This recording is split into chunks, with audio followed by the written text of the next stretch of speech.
Finally tonight, we launch an 18-month focus on the nation's high school dropout rate. The American Graduate Project, a partnership with public radio and television, will examine the breadth of the problem as well as its consequences. The numbers are staggering. 1/3 of U.S. high school students don't graduate on time, and Latino and African American boys are twice as likely to become high school dropouts.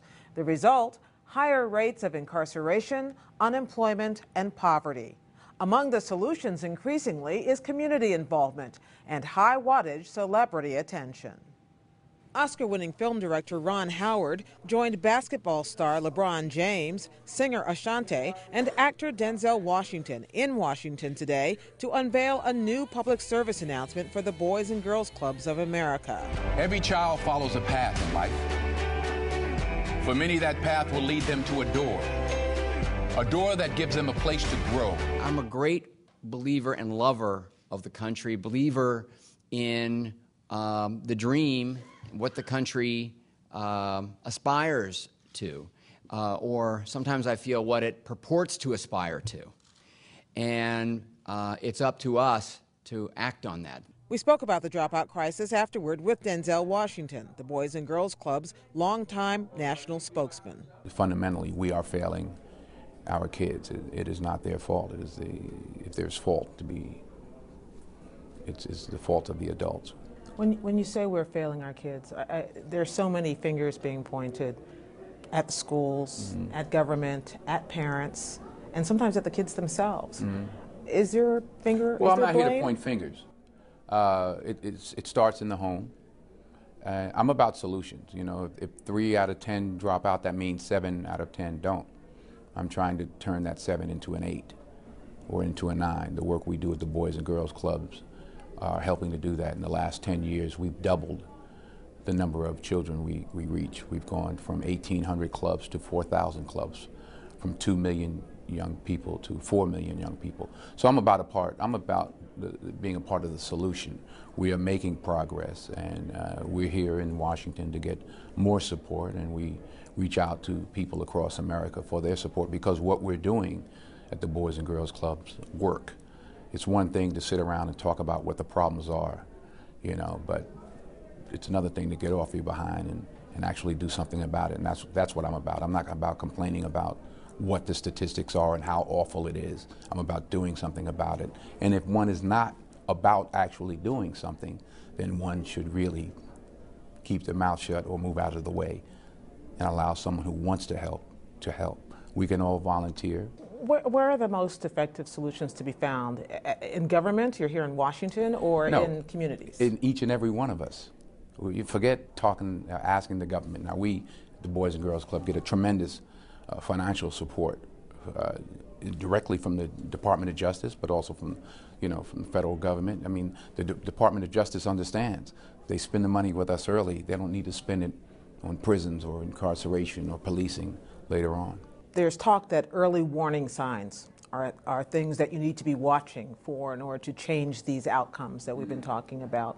What kinds of early warning signs should, whether it's teachers or individuals or community groups or organizations like yours, be watching for? I mean, fundamentally, it's parenting. My mother said that your biggest influence on your children will be in their first 5 years.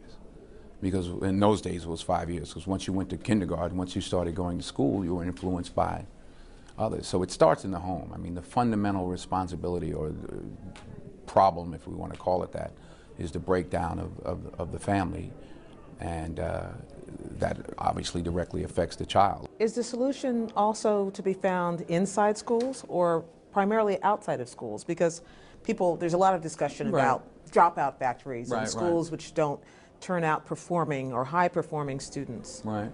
Again, I think it starts in the home.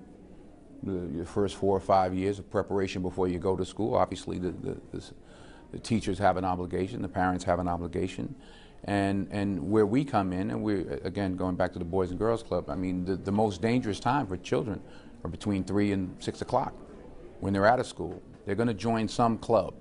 They're going to line up with, the athletes, the jocks, or the jerks, or the nerds, or the goths, or the druggies. They're gonna do something, You know, they're going to be negatively influenced unless they're positively influenced, and that is our responsibility as adults. As you balance out the three prongs of this, healthy lifestyles and good citizenship and academic achievement, how important is academic achievement in all of this? Absolutely important. I mean, it's one thing to know, it's one thing to make money, it's another thing to know how to count it.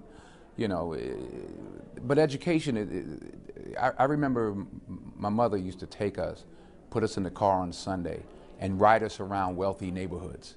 And we would imagine which house was going to be ours. And that was a part of our education. You know, they talk about role models, and you see, I don't know, me or LeBron James or somebody on TV bouncing a basketball. But your real role models are those people that are in your club, those people that are in your environment that affect you either positively or negatively. If all you see every day is the drug dealer and he's the only one or she's the only one that has a Mercedes, that's what you're going to aspire to.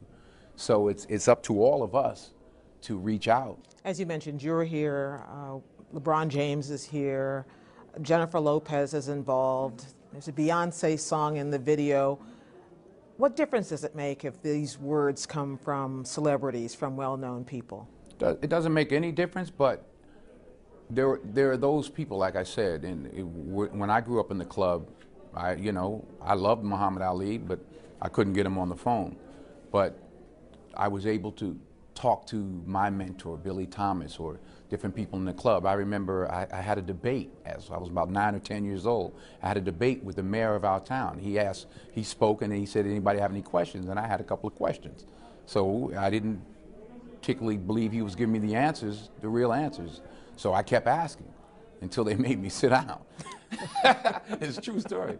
But there was a gentleman in the club, Charles White, who worked at the club, and he said, you know, young man, you know, with your smarts, you can be anything you want to be. And I never forgot that. I walked out of that building, and I said, wow, I never heard that before. I can be anything I want to be. Yeah, okay, I count. I'm important. So I didn't hear that from Muhammad Ali. I heard that from Charles White. As you have watched children grow through this effort, have things changed? Has it gotten tougher for this generation of young people? Are they different than they were when you came along? I think us older people are just cynical because we got more years behind us than we do in front of us. You know, I remember speaking, I was doing a movie, Malcolm X, and we were shooting at Columbia University. In between takes, I was like, we used students. In between takes, we were talking about all the issues of the day, and oh, it's this, and the world is, and this was 20 years ago. I can imagine what the conversation would be like now. And basically I said, so what are you going to do? You're going to give up? And they're like, no, we're going to change things. That didn't even come into their mind. You know, I said, oh, that's me, the older, cynical one that's thinking like that. So I enjoy working with young people and listening to young people because young people are positive.